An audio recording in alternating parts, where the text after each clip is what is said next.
What happens when a beloved, world-renowned actor sits down for what should have been a light, friendly morning chat, only to be met with the most shockingly unprofessional behavior ever broadcast live on daytime television?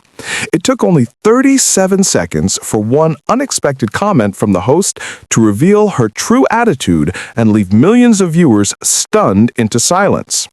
Gary Oldman entered the bride's studio that morning with his usual warmth and easy smile. He was there to talk about his latest film, a project he had poured months of passion and discipline into. Known for his extraordinary acting range and deep commitment to his craft, Gary was genuinely looking forward to the interview. Morning shows were typically relaxed, pleasant, and filled with enthusiastic fans eager to hear about new projects. "Good morning, Gary," Lorraine Kelly greeted brightly as he settled into the plush chair across from her. "Lovely to have you with us today." "Thank you for having me, Lorraine. Always a pleasure," Gary replied, adjusting himself comfortably and preparing for what he assumed would be the usual mix of light conversation and film promotion. But within moments, he sensed something was off. There was a bite in Lorraine's voice, a sharpness that didn't belong in a morning talk show. Even the studio lights seemed harsher than usual, casting an oddly tense atmosphere across the set. "So, Gary," she began, shuffling her cue cards with surprising abruptness, "let's talk about your new film. Though I have to say," she paused just long enough for the air to thicken, "I'm not entirely sure why you chose this particular project." Gary blinked, caught slightly off guard by the unusually direct opening. "Well, the script was extraordinary. The character really spoke to me, and working with this director has been a dream of mine for years." "Spoke to you?" she cut in, her tone sharpening. "That's interesting, because I watched it last night, and frankly, I found it rather forgettable." The words hung heavy between them. Gary kept his composure, but viewers could see a flicker of confusion cross his face. This wasn't the typical friendly banter he had grown used to on morning television. "I'm not entirely sure what you're getting at, Lorraine. I'm very proud of the work we did on this film." "Proud," she repeated, loud enough that a few crew members exchanged nervous glances. "Gary, let's be honest. Your recent choices have been questionable at best. This film and your last street projects actually have all been rather disappointing." A thick silence filled the studio, broken only by the soft hum of the cameras.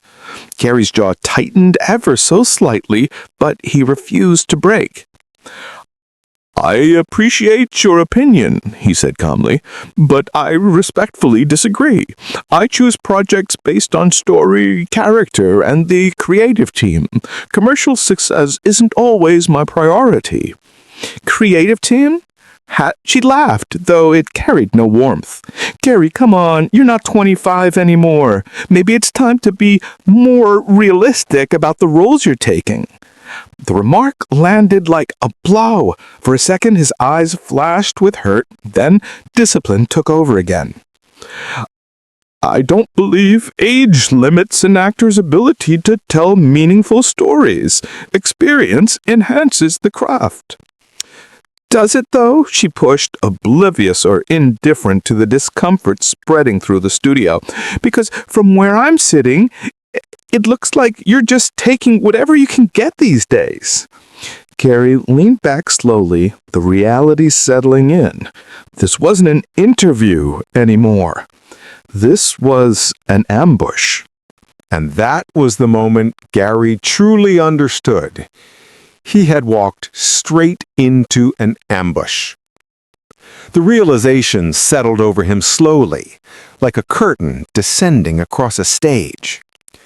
"Lorraine," he said carefully, choosing his words with the restraint of someone clinging to professionalism, "I came here today to talk about a project I'm passionate about.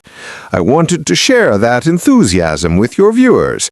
I'm not sure why this conversation has taken such a negative turn." "Negative?" Lorraine's eyebrows shot upward in exaggerated, theatrical surprise. "I'm just being honest, Gary. Isn't that what good journalism is about? Asking the hard questions?" There's a difference, Gary replied, his patience beginning to thin, between hard questions and personal attacks, and I'm starting to wonder which category this falls into. The air in the studio grew thick and electric. Camera operators kept filming, but their tight lips and uneasy glances revealed how uncomfortable they were becoming. In the control room, producers whispered urgently, debating whether they should cut to commercial. But they didn't, because the confrontation unfolding on set was too shocking to interrupt. Personal attacks, Lorraine repeated, her tone dripping with fake innocence. Gary, I think you might be feeling a bit sensitive. I'm simply pointing out some observations about your recent career trajectory. Observations designed to embarrass rather than inform, Gary countered. For the first time, cracks appeared in his diplomatic facade. I've been in this profession for over 30 decades. I know the difference between a professional interview and whatever this is. For a brief second, Lorraine's mask slipped. Something colder, sharper, almost predatory flickered across her face before she quickly replaced it with her familiar plastic smile. Well, she chirped, her voice bright but hollow. I suppose we'll have to agree to disagree.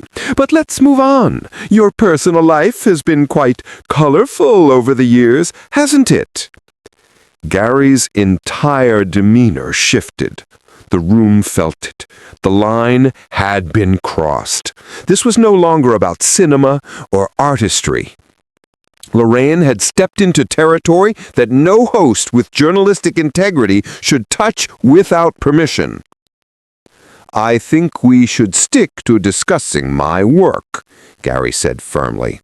There was a warning in his voice, the kind that a reasonable person would immediately respect. But Lorraine Kelly was no longer listening to reason.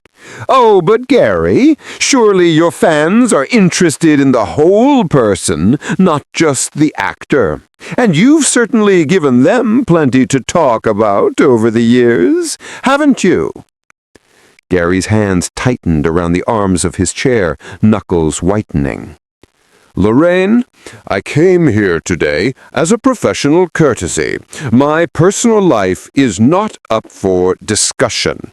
Not up for discussion? Lorraine's laugh was sharp enough to cut glass. Gary, you're a public figure. Everything is up for discussion. That's the price of fame, isn't it? No, Gary said, his voice stronger now. It isn't.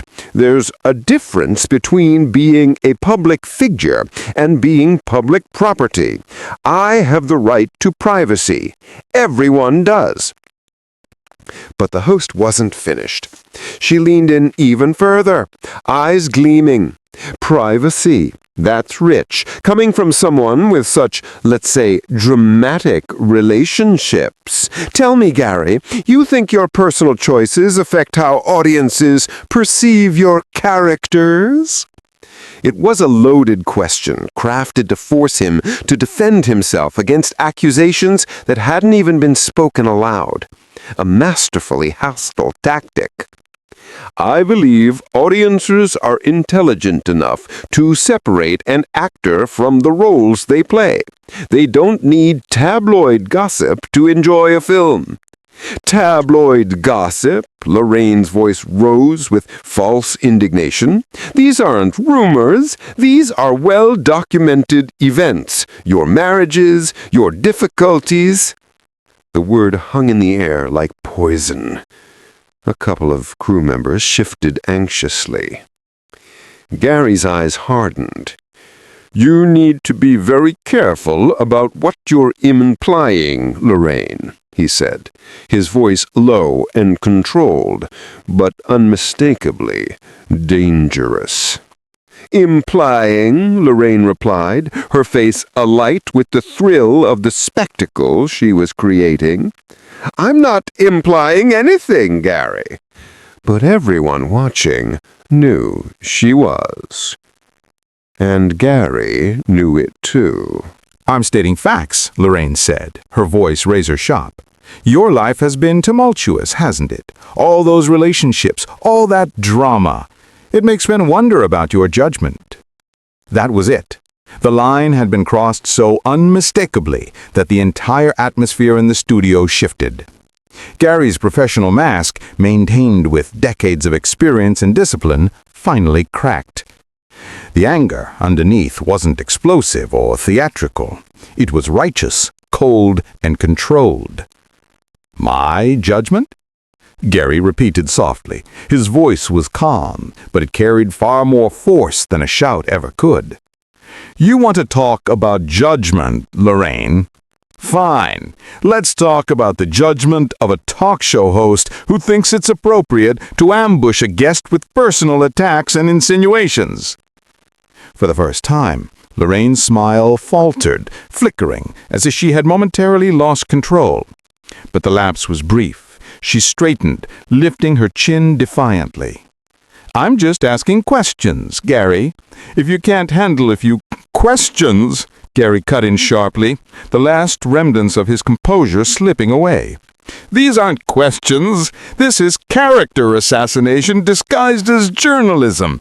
And frankly, I'm appalled that a broadcaster with your supposed reputation would stoop to this level. Chaos erupted behind the cameras. Producers in the control room spoke over one another, debating whether to cut to commercial. But no one pulled the plug.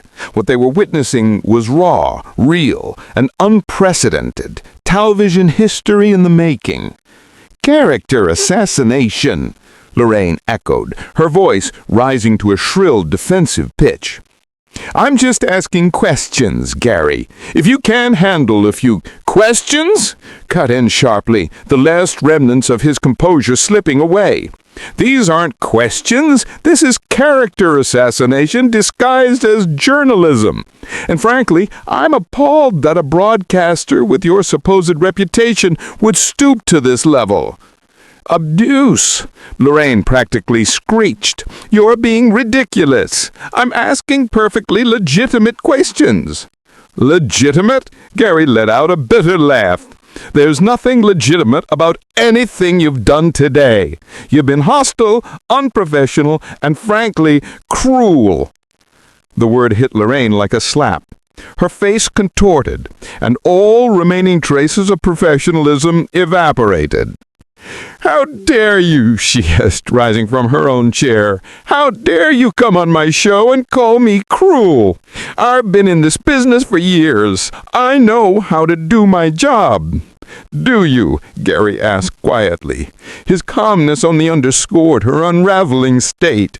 Because from where I'm standing, it looks like you've forgotten everything about basic human decency, let alone professional broadcasting standards. Silence fell, broken only by the hum of studio equipment and Lorraine's labored breathing. Camera operators stood frozen, unsure whether to intervene or keep filming. You think you're so superior, don't you? Lorraine spat, her voice acidic. You come in here with your fancy actor attitude, thinking you're above answering tough questions. There's a difference between tough questions and personal attacks, Gary replied evenly.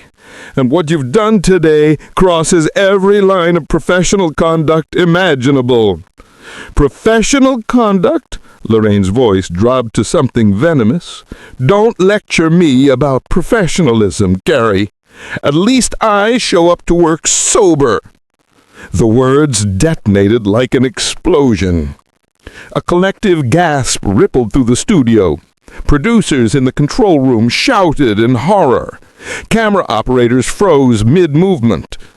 And Gary Oldman stood perfectly still, his face drained of expression. Only shock, betrayal, and absolute disgust remained as he stared at Lorraine Kelly. The moment was irreversible, and everyone knew it. The shift in the room was immediate, so sharp it seemed to slice through the air. Gary's voice, when it finally emerged, was no longer warm, no longer cordial or controlled. It was quiet, deadly quiet. "Excuse me?" The words were soft, but the kind of soft that carried more danger than a shout. Lorraine's posture stiffened as though she instantly understood she had crossed a line so severe there was no way back. But understanding came far too late. The damage had already been broadcast live, carried through homes across the country within seconds. The silence that followed was suffocating, a silence so heavy that even the studio lights seemed to dim beneath it. Gary's expression shifted rapidly, shocked first, then a flicker of hurt that made the audience collectively inhale, and finally a cold, deliberate fury. It wasn't explosive, it was controlled, and that made it infinitely more frightening. "Did you just," he began, his voice barely rising above a whisper, "did you just make a reference to my personal struggles with addiction on live television?" Lorraine's face drained of color. She knew. She absolutely knew what she'd done. And yet, instead of acknowledging the cruelty of her remark, instead of offering a single word of remorse, she made the fatal mistake of doubling down. "I simply said what everyone already knows," she said, her voice trembling even as she tried to steal it.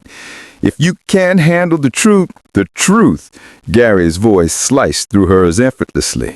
"The truth is that I've been sober for over 15 years. The truth is that I have worked tirelessly to rebuild my life, my health, my career.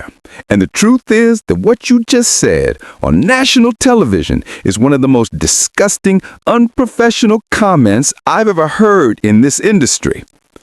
Around them, the studio froze. Camera operators stopped breathing. Assistants stared wide-eyed at one another. This was no longer a difficult interview. This was a catastrophic collapse of every standard professional broadcast it was supposed to uphold. "Gary, Lorraine began, but he lifted a hand, silencing her with a gesture more powerful than an outburst. "No, you've said quite enough. In fact, you've shown your viewers exactly who you are, and I think they deserve to know the kind of person they've been welcoming into their homes every morning." He then turned to the camera, straightened, dignified, steady. The contrast between his composure and Lorraine's unraveling was stark. "Ladies and gentlemen," he said, his voice calm but resonant, "I came here today to discuss a film I am genuinely proud of. I hope to talk about storytelling, about creativity, about art. Instead, I've been subjected to personal attacks and now apparently mockery of addiction recovery." "Gary, that's not what I—" "Try it again.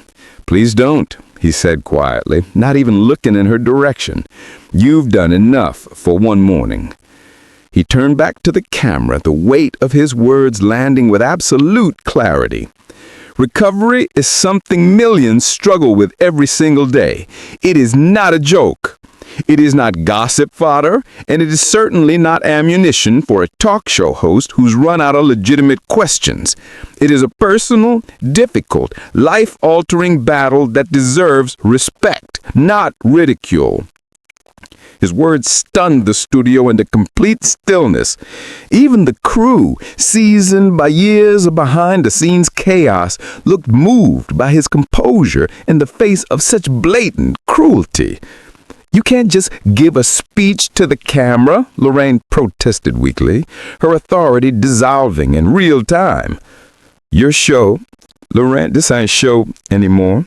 This is a disgrace. You've turned what should have been a simple, pleasant conversation into something that will be remembered as one of the lowest moments in British television history."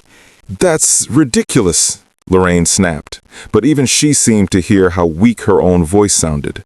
There was no weight behind the words, no conviction, only panic wrapped in a thin veneer of defiance. "You're being overly dramatic," she added, though it was clear she no longer believed she held control of the room. "Am I?"